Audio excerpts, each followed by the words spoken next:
Hi, everyone. It's Nancy Reyes with For Your Canine. And Joanne Stoike with For Better For Worse.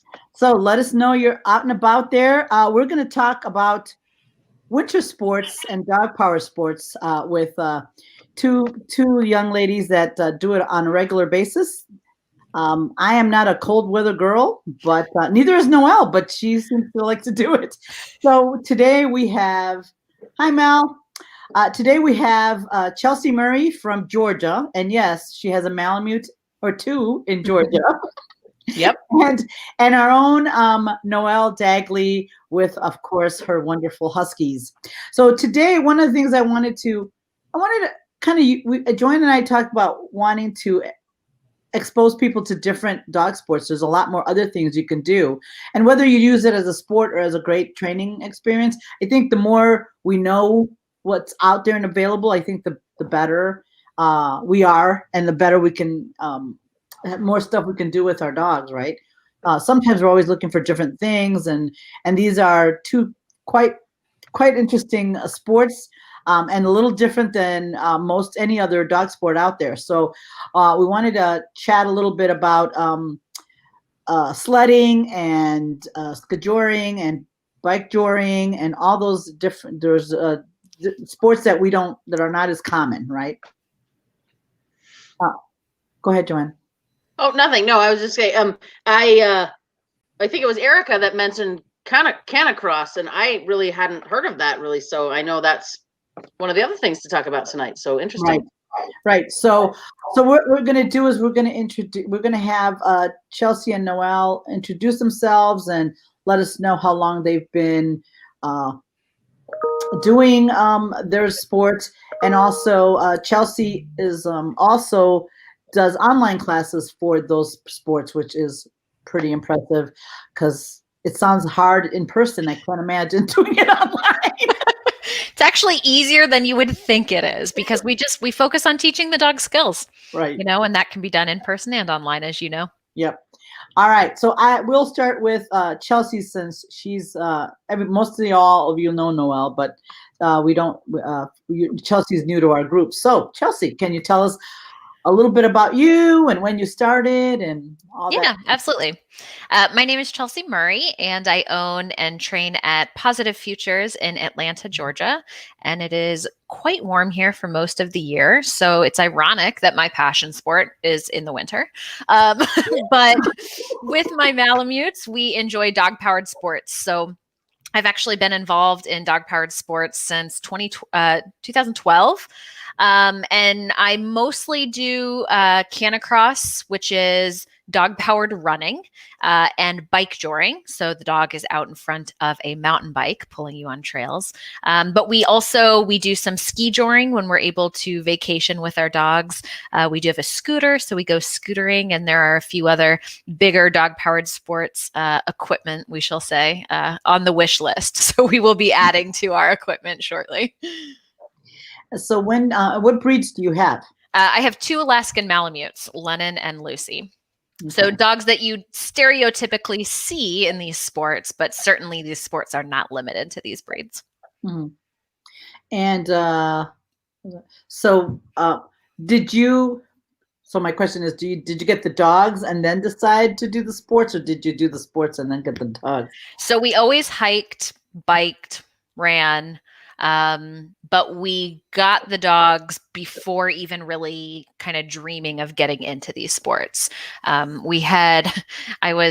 your dog trainers are going to cringe as they hear this. I was a college student living in a townhouse with two adolescent Alaskan Malamutes.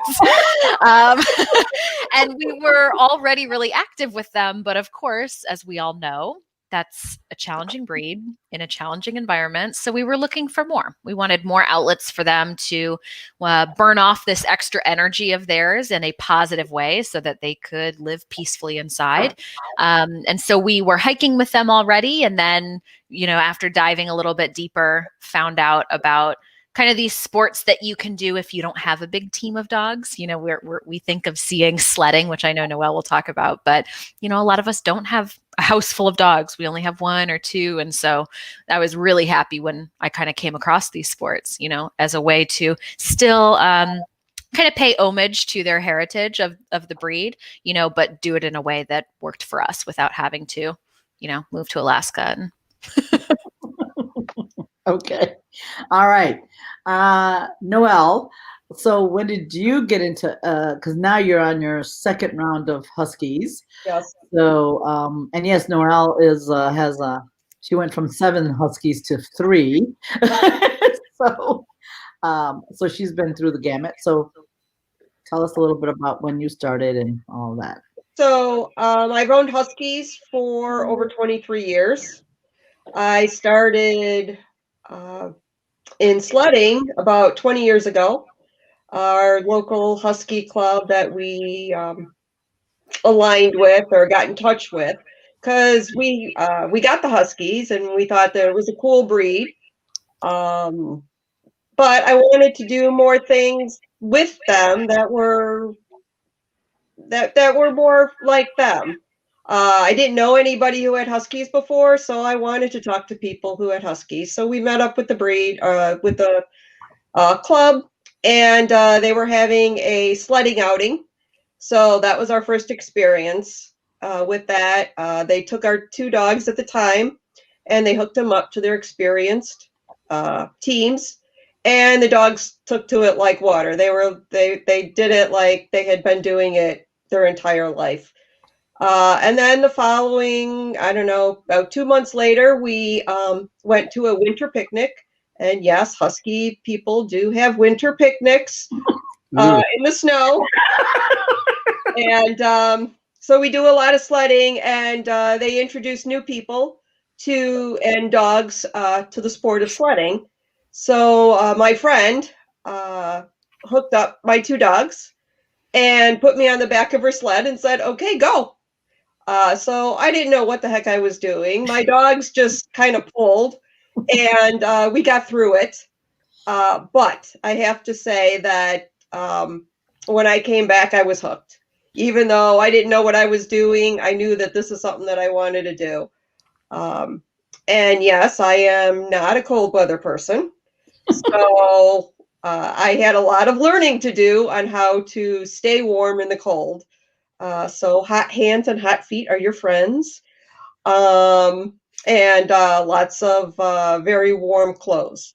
So I adjusted because my dogs, where I started out with 2 and then had a team of 7, they all love to do it. When they got the harnesses out, they just went nuts.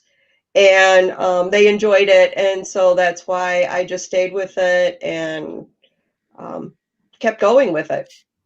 Yeah, the last few years have been not so friendly to sledding because we haven't had very much snow in these higher parts. I mean, we've had snow, but it's not been conducive to.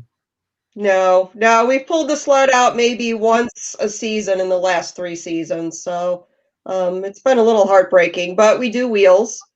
So they just like to get out and run. So they're okay with the wheeled rigs as well. Yeah, I see Rose made a comment. She lives near me, and there is actually a man and his son from our area that they both have teams. I believe they're Alaskan Husky German short hair crosses, I think. And they go up to Minnesota and compete. So do you do any competition, Noel, or you just do this for fun? I do it for fun. The previous 7 that I had, just like running and just having fun with it. There were a couple competitions that we did just over the border of Wisconsin. So we did go to those, but the majority of the competitions that are around here are up in the UP or northern Minnesota. So it's a 9-hour drive. So it's a long drive to get to the race, and it's a long drive home. And don't forget, this is in the winter. So you're dealing potentially with snowstorms and ice, either on the way up or on the way back. So we haven't done a lot of competitions, just the ones that are local and a little bit more fun competitions. And Chelsea, you just drove up for a competition with Mr. Lennon. I did. Yeah. Yeah, we were able to hit 2 sanctioned races this last fall, and so that was a ton of fun. It was obviously I'm in Atlanta, Georgia, so it was a crazy long haul to get up there. But it's kind of one of those things where you got to do it just to experience it. And obviously, I'm running a Malamute, so we're not the fastest there. So we're going just to have fun and hang out with like-minded people. And the good thing is, like, the community is really welcoming. So they don't care if you're there to have fun or to be, competitive. It's just one more opportunity for you to get out there with your dogs. So we had a lot of fun doing that. Mhm. So Chelsea, you said you do a bunch of different ones. Which did you compete in? So I had a stress fracture this fall, so we weren't doing any running. So we were strictly on the bike this fall. So we went up and I did the 1-dog bike drawer class, and then I actually convinced my husband to come to the second race, and so he did the 1-dog bike drawer class too. So interesting. I didn't even know that was a thing. So yeah. learned something. Yeah. So when you go to these events, they have bigger teams that run in the morning on rigs, 4 and 6 dog teams. And then they have 1 and 2 dogs on bike. And then they have canacross and scooter classes too. So there's a variety of options based on how many dogs people had. Nice. All right. So just really quick, I am feverishly here looking. I'm going to show a little bit of a video that Chelsea sent me about the bike drawing, because from her perspective, right? That was you writing and all that. And and a couple of things that are interesting, you guys. So those of us that do the nose work and the agility, in this, they actually take the dog and walk it to the line before you start, which I thought was so important for your, and I think most males and huskies are pretty people friendly, but how interesting that your dog not only has to work so independently, but also has to be able to be comfortable being handled. And it's something that you don't even think about when you do some of the other sports. Yeah. All right. So we're going to give this a shot, because we don't usually share screen, but it's up. So share screen. Okay. Thanks, Susan. I didn't know Kenosha Running Company was a thing. So interesting. Yeah. I'd love to watch some of that. They have a lot of canacross events. Yeah. Okay. Can you guys see it? Mm-hmm. Yes.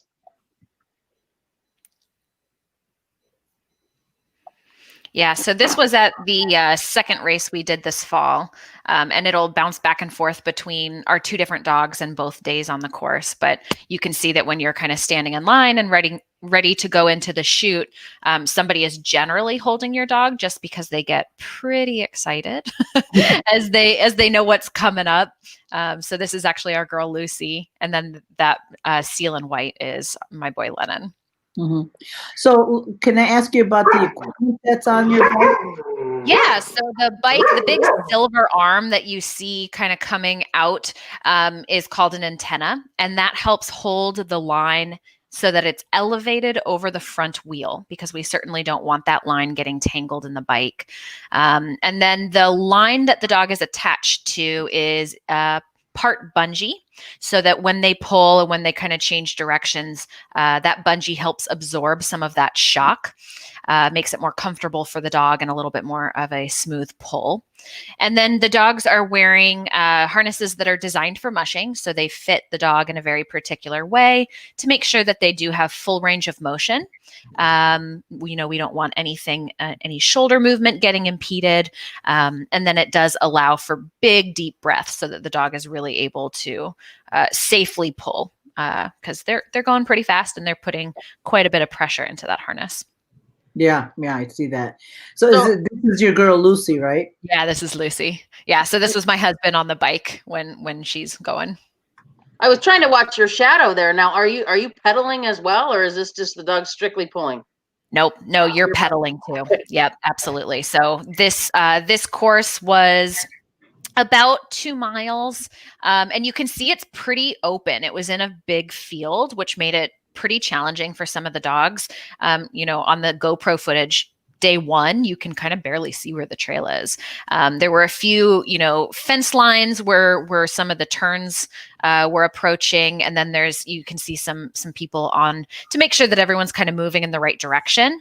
And they do stagger the riders, so at this race there was a 1 minute gap between when the dog in front of you went and you went, to kind of make sure that everybody had a little bit of space, and didn't get too bunched up on the trail. But we are definitely pedaling, and you definitely end this race feeling like you got some pretty good exercise. So let me ask you, what happens when you have to pass a dog on the trail, or do you pass dogs? Yeah, so it depends on each team and kind of where their abilities lie.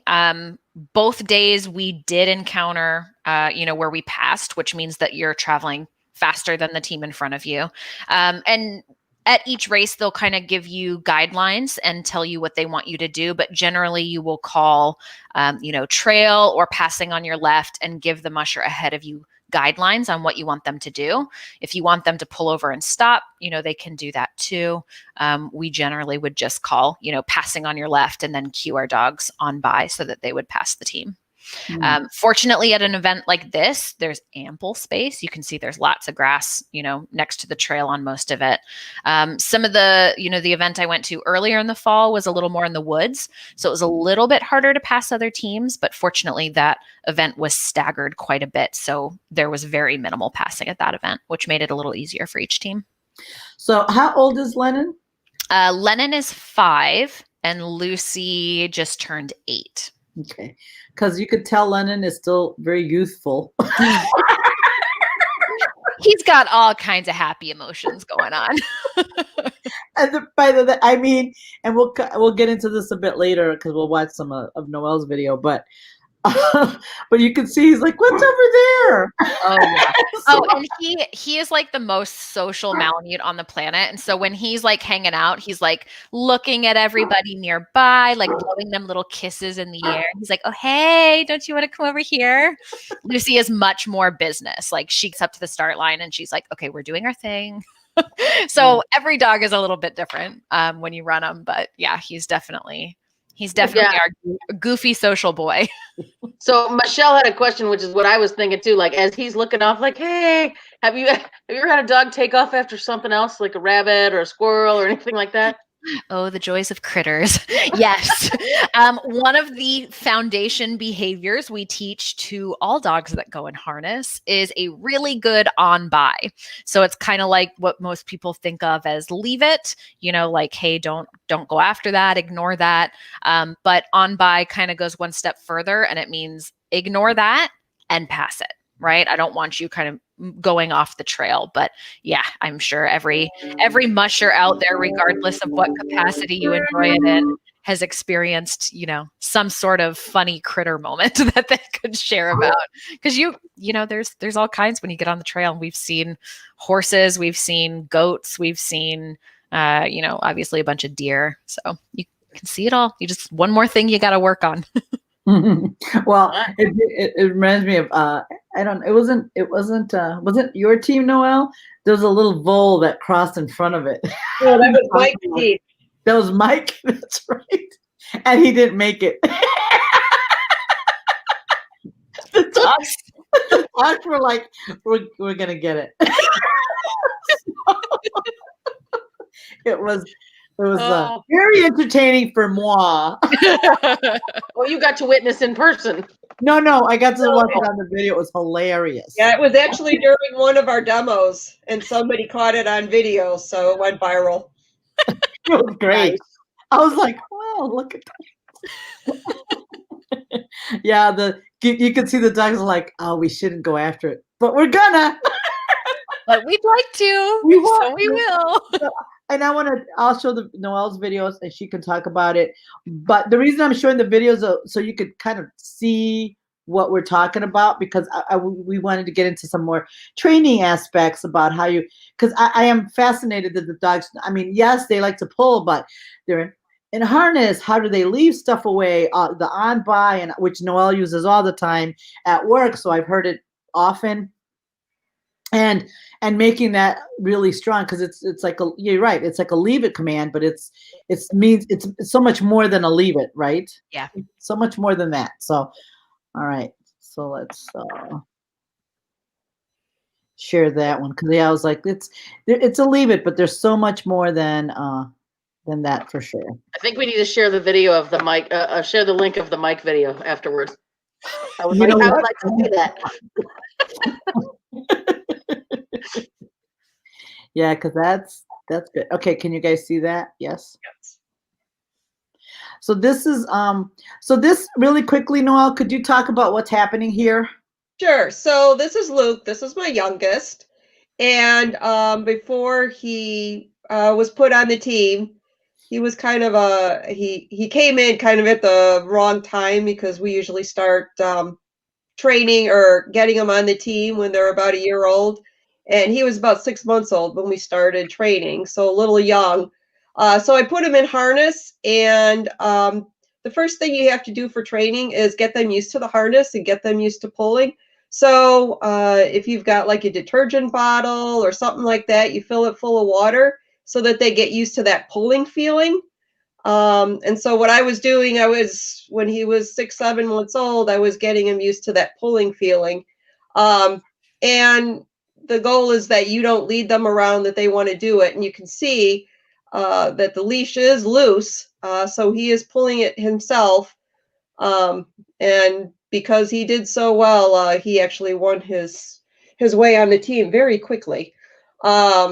Because he does have sled dog genes very heavily infiltrated in him. So Yeah, pulling is his jam for yeah. sure. All right, let's see. Let's go back here and I will start it again. So Noel, could you tell us because there's no snow, obviously. No, unfortunately, we don't get a lot of snow anymore. So so what we do is we run on rigs, and you can see kind of the rig from the backside. And then here is the team coming in, and you can kind of see in the video, we'll stop for a moment. So you can kind of see what that rig is like. It's a little bit older of a rig, but it is very sturdy, and it can handle a bigger team. So that's what we use when we don't have snow, which we use quite often. And then the next video that's going to come up will show the team coming, and that's another kind of rig that we use. That is more of a newer style rig. So this is what it looks like when you're behind a team of dogs. This is just 3. And then as your team gets bigger, you can see less and less of the dogs in front of you. And it is a little more to watch and keep track of, because you really do have to watch all the dogs and what they're doing. This is a side view, which a lot of times we don't get to see. But this is, obviously it was snowing. It was very precious at that time. And when it does snow, we do take full advantage of it, and we go out as much as we can. So Noel, could you tell us, like, here you have paired dogs and then dogs kind of in the middle, you know, and I know for training or, you know, it might be, but why would, you know, like, how does that affect the balance of that team, if you will? Because you have 2 in the front, and then 2 kind of, you know, they're a little staggered, which what are some of the reasons you would stagger the dogs if you needed to? So multiple reasons. One is you can run with 1 or 2 dogs in each position. It doesn't really matter. Because I have a low number of dogs now, I do run with other people's dogs. So sometimes what we do is we keep the household dogs together. So if there's 2 dogs in a household, then they'll run next to each other. The black dog that you see here in the 3rd position, he's a single dog from a household. So and this was one of his first times going out. So I didn't know how he was going to react to the other dogs. So he went by himself. The dog in front of him also came from a single household, so that's why she is out by herself.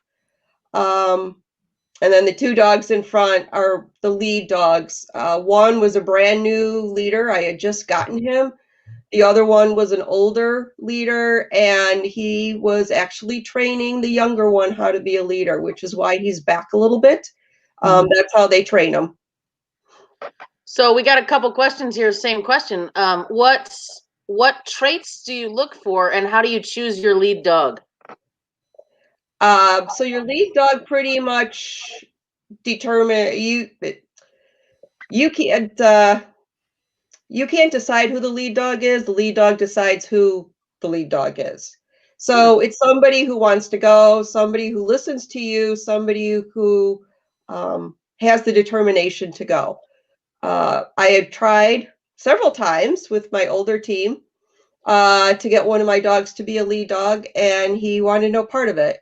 He was a great sled dog. Actually, I had two of them. They were great sled dogs, and they pulled in harness. They gave 150%. But if I tried to put them out in front, they didn't want that. So your lead dog is somebody who has a lot of responsibility. They're the ones that are in charge of the team. They're the ones that have to listen to you. And if they don't want to do that and don't want that responsibility, they will let you know that very quickly. So think of it kind of like people. There are born leaders. And if you try to put someone in a management position that really doesn't want it, they don't do a good job because it's really not their jam. They want to be the worker bee. Dogs are the same way. So the dogs pretty much determine where they want to go in the lineup, and that's where they run. So my two youngest are actually my lead dogs. My older one runs behind them. He really does not want to have anything to do with being a lead dog. But yeah, they pretty much determine it, and you can watch it as they're running in a team. You can see who has the potential of being a lead and who has the potential of just being the workhorses. So Michelle asked, do you build a rig or do you buy them? I'm guessing you buy them, most of them, right? Buy them. There are a few people around here that do make them, but no, you buy them. Is there, go ahead. Is there an easier spot on that team? Like what's the easiest place? Like if you're just gonna try it, where would you obviously wouldn't put him in the lead, so you'd put him somewhere back there. So is the middle okay? Is the back better? I mean, what's you would put him in the middle. Yeah, you would put him in the middle. Obviously not the front because they don't know what they're doing, so they'd be going all over the place, and the rest of the team would get really upset. You don't want them in the very back of the team either, because the rig or their sled, if they're not used to having something behind them, they keep looking back because they don't understand what this thing is that's following them. Usually in the middle, they can see the dogs running in front of them, maybe alongside of them, and then behind them. So they're usually pretty comfortable in the middle, and they kind of get a feel of what to do pretty quickly. So, no, real quick before we go to Chelsea, could you tell us your duck hunting story? Sledding duck hunting. But okay. So we were doing a demo, and we had crossed a bridge, and as we crossed the bridge, there were some geese that were in the lake that was frozen. So we made it past the first time, and the demo was you went out, we ran for a little bit, and then we did a U-turn and we came back. So as we were coming back, one of my older females decided she wanted some goose. And she was not my lead dog. But as you have a team, they actually do communicate with each other, and they communicate very well as a team. So as we were going past the bridge and I was telling them to leave it and go on by, she told the boys up in front, no, you need to go and you need to get the goose. So off they went past the bridge and into the lake. And the lake was not quite frozen. So I had 4 huskies that were in the lake. 2 of them actually did get the goose as they were swimming. They actually touched it, yes. And everybody else on the team wanted to go after it. And I was basically screaming for help because when you have a team of 7 that all want goose, you're kind of overpowered. So we did get back safely with very wet dogs. Unfortunately, the temperature was about 10 degrees at the time. Oh, And 4 of my dogs were soaked, and there was no indoors. So, Oh no. yeah, so we had kind of icicles hanging off the dogs for a while. well, and I remember the weekend after that, Noel was not too happy about that situation. It was great. But yes, it was Breeze, right? Yes, it was Breeze that conducted the team, and she was actually in the last position. She was in the wheel position, so she was 4th, and she told the guys up in front to go ahead and do it. I need it. I need duck. I need, what is it? What are they? The foie gras. Foie gras, that's goose liver pate. Yeah, terrible. I know Noelle came back from that demo. I was dying. I know it wasn't funny at the time, I'm sure, but it was hilarious to hear about it. Too bad it's not on video. Anyway, so Chelsea, how do you start teaching that? Some of the northern breeds can be independent, but not all, because they're all different, right? They're all, you might want to, you might get an independent one, but you also might get one that's like Lennon, like I love you, I love everybody. Are you my friend? Are you my friend? Right. Come give me kisses. Yeah. And so, because really in sledding and in canicross and everything else, they have to work pretty independently and they have to work independently of you. They do. So I kind of like to think of it a little less as independence and more of independent thinking.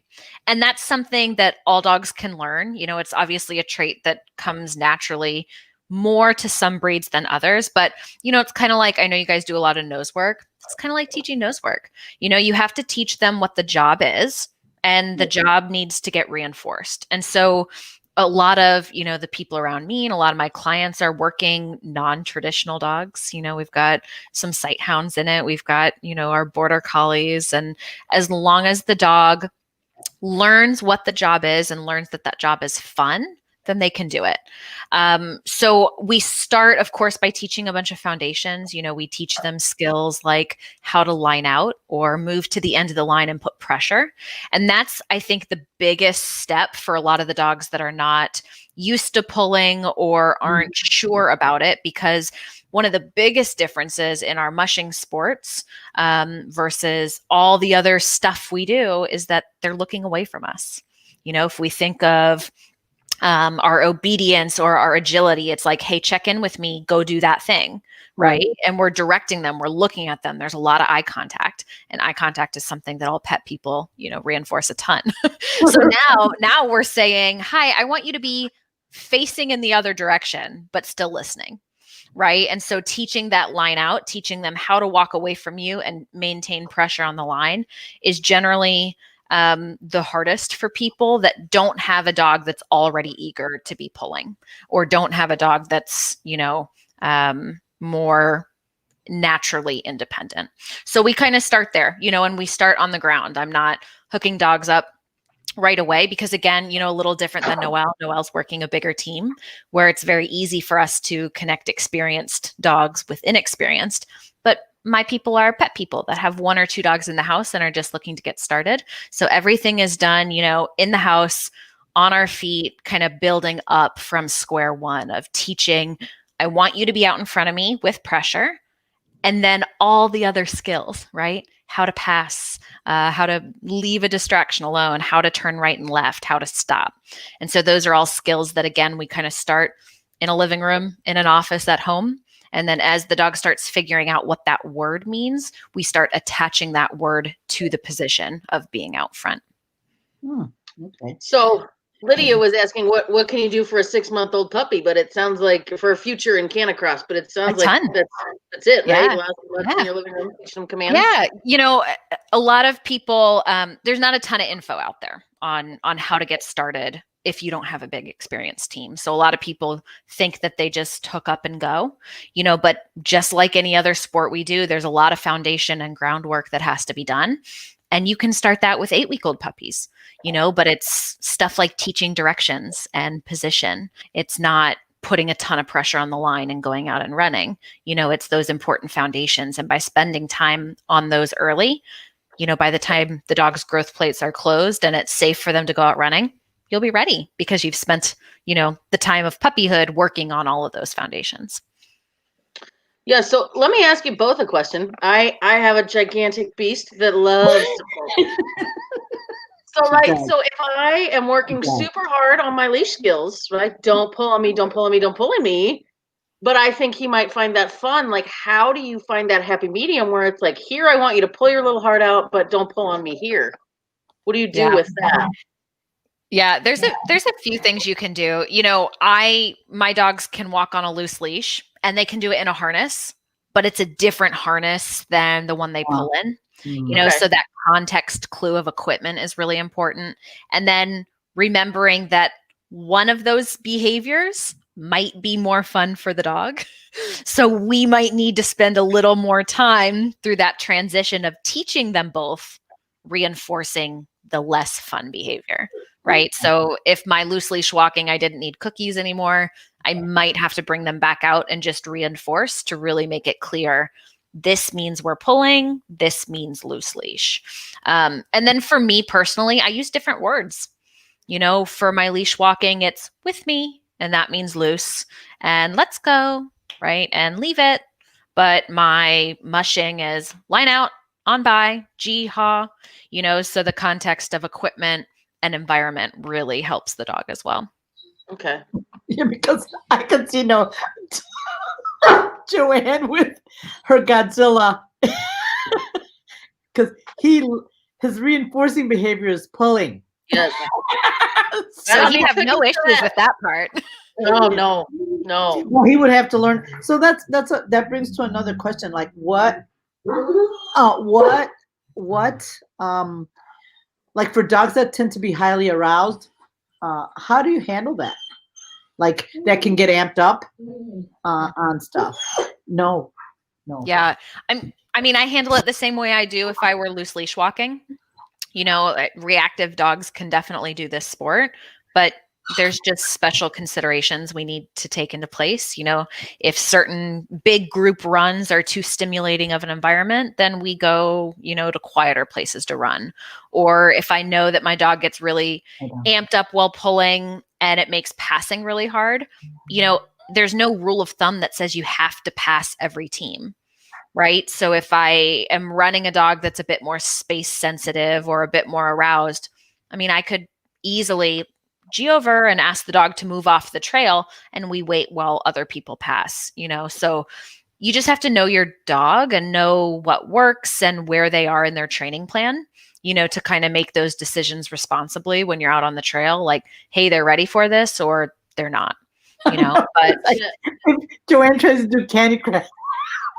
I would end up in traffic. That's why we'd both die. So just knowing the dog, I would just pay to see her try. Yeah, there'd be like a squirrel across a 4-lane interstate, and I would just be. If you've ever seen the meme of the grandma that throws the frisbee and then the Great Dane takes off after it, that'd be me.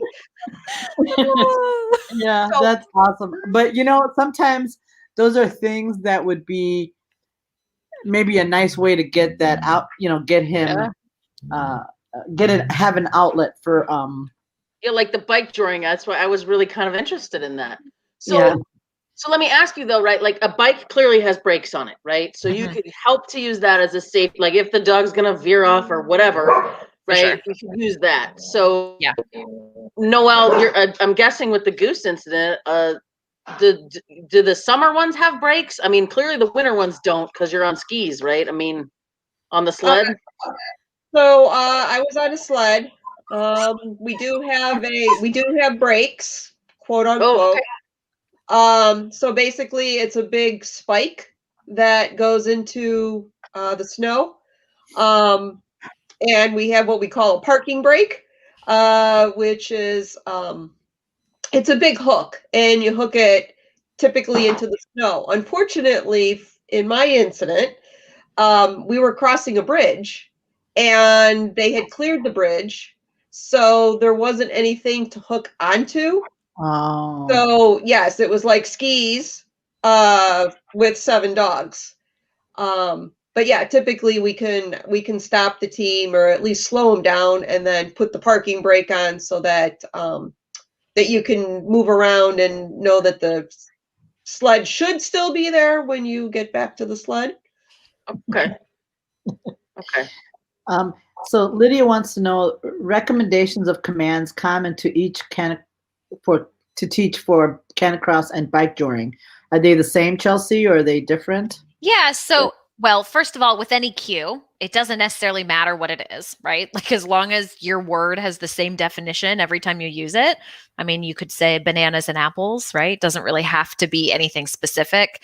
Generally, when you're going to be hooking up to other people's teams, how Noelle was saying that she had like the other dogs that she's loaning, then it's really important for all the dogs to have the same cues. So if you want, you can just use right and left, but generally most people will use the terms that come from mushing. So we use G, which means right, ha means left. And then we generally, want to teach a stop. So whoa. And then we teach speed control too. So letting the dog know just to walk forward or that they can take off in a sprint. Those are usually the main ones. And then, of course, line out, moving to the end of the line and stopping with pressure. And then on by is the common cue used to teach dogs to pass a distraction or pass another team. And it's the same for canicross, bike touring, and sledding, I take it. Mm-hmm. Yes. Okay. So even though canicross, bike touring, obviously, and the dry, they're not on snow, it's still the same. It's a mushing type sport that you would. Okay. Yeah, so the smaller sports like canicross and bike touring, they stem from mushing. It was a way for people who had big teams of dogs to keep them, busy and conditioned during their off season when they didn't have snow, if they didn't want to use a big rig or an ATV. So a lot of people will still use those traditional cues. But, for someone who's looking in to get into it just recreationally, there's certainly no, steadfast rule that says you have to use a certain word. People could certainly use any cue they wanted. So lots of my clients, prefer right and left because they already know those directions. So they'll go with that instead of G and ha. Okay. So Carol, go ahead, Joanne. No, go ahead. You got it. Carol had a question. Do you prefer working your dog in an open field or in a more defined path, like in the woods with trees and bushes and stuff? I'll let Noel, you want to go first on this one? I see you chuckling. So defined path is really nice. There isn't a whole lot of thinking. Think about a highway. If you had a highway, a 2-lane highway versus 10 lanes, and there's on ramps and off ramps, it gets a little confusing. So if you have a trail, the dogs typically will stay on the trail. It's something that they're kind of trained to do. If you have a big open field, and I know we've all hit the big open fields, it's a little harder. They do know to stay on a trail, but it's a little harder because they're like, well, I could go over here and I could see this, or I can go over here and see that. And since it isn't defined, you have to keep sometimes giving them commands to make sure that you stay, quote unquote, on the trail. Yeah. And for a lot of the sports, that I'm doing, canocross, bike joring, we're going to local parks, where people mountain bike. So we're doing some single track and double track trails with the dogs. So trails are definitely easier for them. They do have some instinct to kind of stay on the trail and follow. You will hit intersections where you'll have to give them cues and stuff, but a lot of the times, most of the places we're going have a trail of some kind. Hmm. So let me ask you guys same question, but different environment, right? You live in Georgia, so I'm guessing it's quite hot with a Malamute, right? And where Noel, you might be out for hours and hours at a time in the cold and the snow. How do you guys? What do you use? How do you keep your dogs safe from the heat or the cold? Do you have protocols for that, or? Yeah, in Atlanta, we only can enjoy this sport for part of the year, especially with the Malamute. Some of my clients have like labs or, mixed breed pitties, and obviously those short-coated dogs can be out a little bit more in warmer temperatures. So the biggest thing for us is heat. If it is above 50, we're not going out on the bike, because that's a lot of effort for them. We might go out and still canocross with our Malamutes, but again, every dog is going to handle the heat differently. So for me and, helping my clients, it's about knowing how much is too much, making sure our dogs are properly hydrated so that they don't get dehydrated, knowing the signs of a dog starting to overheat so that they don't push the dog into heat exhaustion. Mm-hmm. Generally, we're looking at a combination of both the humidity and the temperature when we're making those decisions on whether or not it's too warm to run, and then what style of riding we will do. If it is a shorter canocross run, it's a little less effort for the dogs. Our long bike joring trips that we do in the scooter, it's more effort for the dogs. So we'll kind of pick and choose what we're doing based on time of year, and then again, how each dog handles it. But our season's a little shorter, I'm sure, than Noel's is. But we really soak it up when it's here, and we make sure that we are doing lots of cross training and stuff in those warmer months so that they are in shape. We're not sitting dormant all summer and then jumping into this. So. And for me, just like Chelsea said, even though we do have cooler temperatures, we do watch the temperature and the humidity to see what we can do and how long we can stay out. Obviously, the colder it is, we can stay out as long as we want, at least as long as we, the people, can tolerate it. The dogs, so when it goes below 10 degrees, the dogs can stay out all day and they're fine with it, and they can just keep running because that's the temperatures that they like. A little harder on the humans, but up and wear those layers. yes. And chemical warmers are our friend. But when it is warmer, so we will not take a team out to go running unless it's under 40 degrees. And then the humidity has to be extremely low. If we do go out there and it is a little warm, then you just do a real short trail just to get that edge off of them. But we have to make sure that they don't overheat. And then what we do is we hydrate our dogs before they go running. So they usually have several cups of water before we even go on the trail so that they're hydrated. And then when we come back, we will give them water again. And if we need to, we bait the water. And that's where we can put something in there that really makes the dog want to drink. So it could be like salmon or liver or something that entices them to drink because they do need to stay hydrated. Yes. So there's two questions on food here. One says, Terry says, hope it's not off topic, but what do dogs living outdoors eat? Like Iditarod dogs, do they do kibble? Are they fed more raw? I mean, yeah, kind of depends on each team, but some teams will do a combination of soaked kibble with raw. But I know every team has to make sure they're doing what works for them. But generally, it's a lot higher protein content that these working dogs are getting. Yeah. Okay. Yeah. So do you increase your calories when you're having this season when they're out and really exerting themselves? You need to feed more. Yeah, my dogs eat about double what they do regularly. And we generally move to 3 times a day feeding as well on days that they're running so that they're getting it more frequently. Oh, okay. And Noel, when your dogs are out waiting their turn, you use straw, right? As bedding. If we are in a demo area where, if we're doing demos where we're going to be there for 8 hours, then we will put straw down just so that they've got something quote unquote warm. Many times they don't use it. Luke is an example. He just gets rid of all of his straw because he would rather just lay in the snow and the ice. His prerogative. But most of the dogs will, they'll arrange the straw so that they can be there and they can be comfortable throughout the day. If we're just going out running and we run and then we take a break and then we go back out again, we don't bring anything out. They just lay down in the snow and they're fine with that. Okay. Terry was asking you give them extra protein and extra fat, I believe. I knew that information, but it went away. I knew they give them a pretty high fat, high protein diet for the Iditarod dogs. I know for that.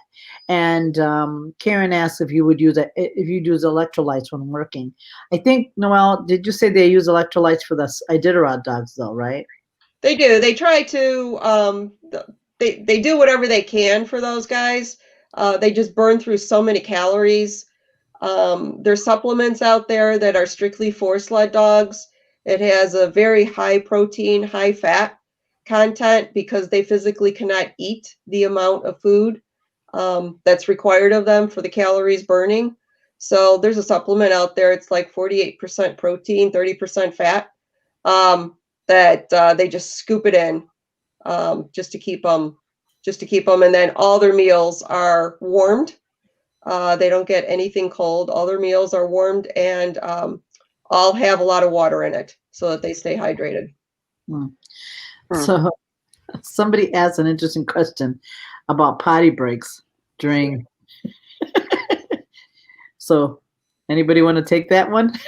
I'm sure it's probably a little different for both of us. For me, I mean, a lot of my clients are doing, 3 to 5 mile runs.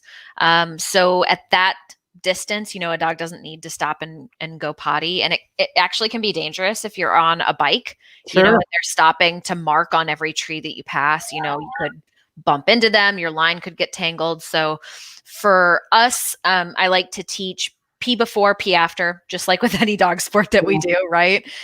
Give them lots of time in their warm up and cool down so that they can take care of all their needs, so that they're not doing it on the trail, right? The harness means working. When I go out with my team and we do longer runs, I'll generally stop, at some point on the run and give them permission to kind of go and do their business. But again, I dictate that because I don't want a dog stopping in front of me every 2 seconds. That's what our loose leash sniffy walks are for, but could be dangerous for the dog, or for us if we're out on a bike behind them. Right. So, so when you're running a team of dogs, if you had to stop every time that one of them had to go, you wouldn't be going anywhere. So you teach the dogs that if they didn't take care of business before they left, they have to go on the run.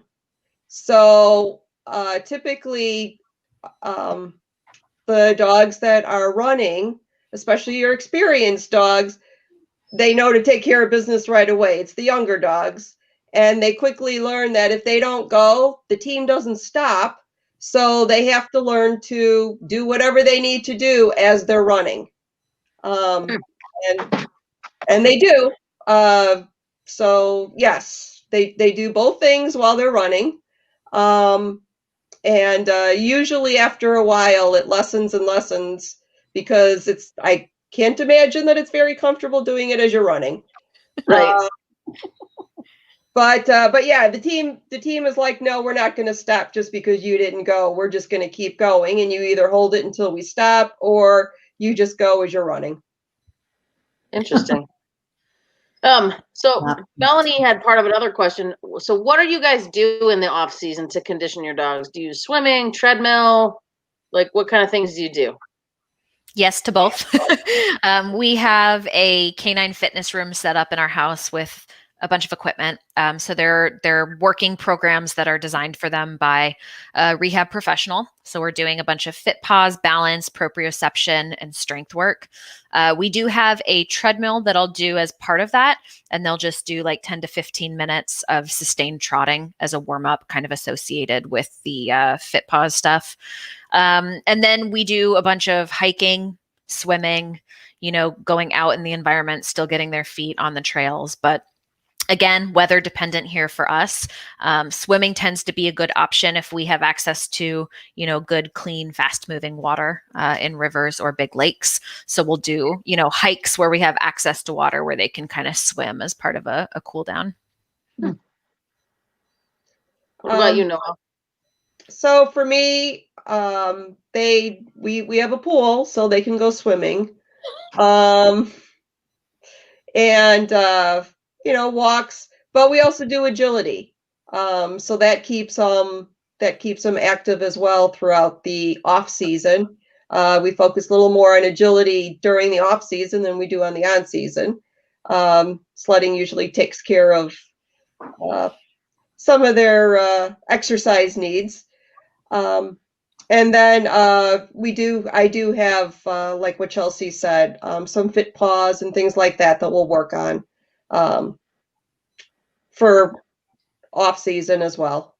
So I laugh because Spirit's idea of swimming is being on Mike, her husband's, but and floating in the water. That's right. She goes, I don't do that. I don't do that. That's not what I do. She's more of a lounger. She needs the big blow up unicorn. Let's just lay it there. Yes. So Annette asked about harness brands. There's a variety out there. A lot of different manufacturers make them. When you're running the non-traditional breeds, it can be a little bit harder to find, exactly what's going to work for you and your dog. I always recommend my clients to kind of look at the pictures that each company uses to advertise, because generally that's the style of dog that they are fitting, because all dogs have different, length and depth of chest, and all of those harnesses are going to fit a little bit different. But there's a ton of them, here in the US that people use. Nonstop is a pretty popular one. Nonstop? Yep, Nonstop. We also use a lot of CTC harnesses. Noel, what about you? We do Windrunner. We actually had a company. It was a family-owned company, Black Ice, that used to do harnesses. They did their fittings really well around here. Unfortunately, it was an older couple, and they decided to retire. But there's a website, SledDogCentral.com, and they have pretty much anything that you would need. Harnesses, SledDogCentral.com. And anything you want about dog-powered sports is out there. So whether it's equipment, whether it's races, things like that. So you could go out there. I always recommend for new people, if you're with a group and your dog is about the same size as another dog, try on the harness and see what it's like, see what the fit is like, because they all do fit differently. We have several kinds of harnesses for my guys, and some I can put on my guys, some I can't because they don't fit as well. So it depends on the size of the dog. So like Bam, would need a special kind of harness, just because he's so For big. more reasons than one, but yes. Well, yes. So I had a bigger dog, Rocky, and we had put him in a traditional harness and found out later that it was the wrong kind of harness for him. He needed a different kind of harness because he was bigger. So it was actually pulling his back end down, which obviously you don't want. So there are all different kinds of harnesses for different kinds of fits for the dogs. Yeah. And the other thing too, especially if you're running one of those non-traditional breeds, these companies do make customs as well. Yeah. So if your dog is a unique shape and doesn't fit that, general dog mold, you can go with something custom, and the companies will help you with measuring to really make sure it's the right fit and the right style, because at the end of the day, they are experts in their products, and they can help you navigate and say, this will work for this sport, and vice versa. Great. Yeah, Great. so speaking of those fits and everything, I'm curious, right? Injuries. There's a lot of sports where, I'm guessing if you have an ill-fitting harness, you can potentially create an injury over time. What are some of the other risks or injuries that you see in your sports, and how do you prevent those? I think I actually just saw a study on this the other day, that they were looking at sled dog sports and injuries, and most common are like feet injuries. So you have to watch the condition of the pads of their feet from wear and tear, and from, if you're running in really cold weather or running on surfaces that might be salted in the winter, because that can be quite abrasive. And obviously, injury prevention wise, you want to be looking at good fitness plans at home, making sure you're not overdoing it, and making sure you're doing good warm-ups and cool downs. Just like, you do agility. If you walked up to the start line without any kind of warm-up, you're more prone to injury. So just kind of knowing what normal looks like for your dogs, and then making sure that you're kind of doing that routine care and keeping a close eye on them will be helpful for everyone. Cool. My dogs were extra naughty this evening. They are just being horrible. Usually they're very quiet for the whole hour, but not today. What happens when you leave them at home for the whole day? So Terry Lucas said, I tuned in tonight hoping you had tips for a team of Chihuahuas and hairless Japanese grasslings. I have seen, now I won't be able to remember it, but on Instagram, there's another mushing team I follow, and they totally hook their Chinese cresteds up. I've also seen a team of dachshunds run. So you can definitely run those non-traditional dogs, but obviously we're going to be looking at safety and distance and equipment a little bit differently for those. Yeah, for those teams. Sure. For sure. So yeah, this is really, really helpful.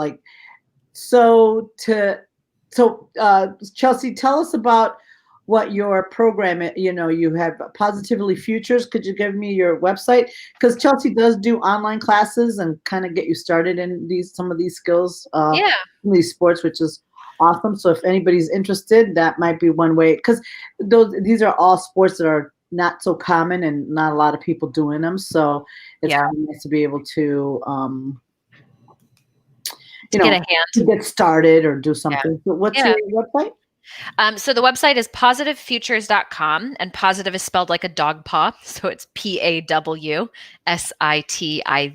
futures. And we're online. We've also got a Facebook, Instagram, and YouTube. And my program is designed specifically for those who are either looking to get started from the ground up. We also have an advanced class for those that are already running but need to fine-tune skills. And it's really for teaching the behaviors to the dog. So I coach people on how to teach line out, how to teach G and Ha, how to work on passes. And then we do, for our intro class, of course, walk you through equipment, help you figure out, based on the sport you want to do, what equipment might be best for you. And then we talk about, warm-ups and cool downs, paw care, making sure that people know those safety signs and have the knowledge so that when they do go out and hit the trails, there's no injuries, there's no stress, there's no frustrations. So both of our classes, our intro and our advanced, are 5 weeks online. So we meet once a week actually kind of through a platform like this, and I coach everybody on how to work with their dogs. Mhm. And Noel, if anybody wants to, is in our local area. So Noel works at For Your Canine, so that's easy to find her. So, so if somebody wanted to get started or even try out with your group, how would they be able to? How would they do that? So just contact me. Our group usually goes out every weekend, barring bad weather. And we have no problem. I mean, we all got started at some time. So we start dogs all the time, and we are not prejudiced against just huskies. You don't have to be a husky to belong. We do have mixes that come to it. And yeah, we'll help you along. We help teach you how to harness your dog, how to get started. Whether it's getting started with your own dog and then eventually hooking up to a team, or maybe you just want to run with your own dog. So there's a lot of us there to support you, because we've all gone through trials and tribulations as we've been learning. So we will give you our knowledge. All right. And Noel, you can reach her at Noel at Cyberpaw. You can also call her at the facility, which people do anyway. So either way is a way to find her. So Although she might not be around on Tuesday with the first big snowfall coming. So she'll be out on the trails with do not disturb on her phone. Yeah. Dogs. I know, right? Could you imagine her? She'll be like, the dogs will be like, "Oh, thank God, we have some snow." But unfortunately, it doesn't snow on Friday, right? It snows on the when there's work. Right. Anyway, thank you guys for coming out. Thank you all for tuning in. I know this was a unique topic, and I'm glad so many of you were so interested in it, because I think it's good to learn about other sports and maybe build those sports going forward, because I think they're a lot of fun and they're great exercise for you and for the dogs. So we need more pulling sports for the Doberman. Yeah, well, and it's great, great cross training too. So for people that do agility, or do other activities, it's a great way to keep the dogs in shape and burn off that energy in a more positive way, so that we're not dealing with behavioral issues.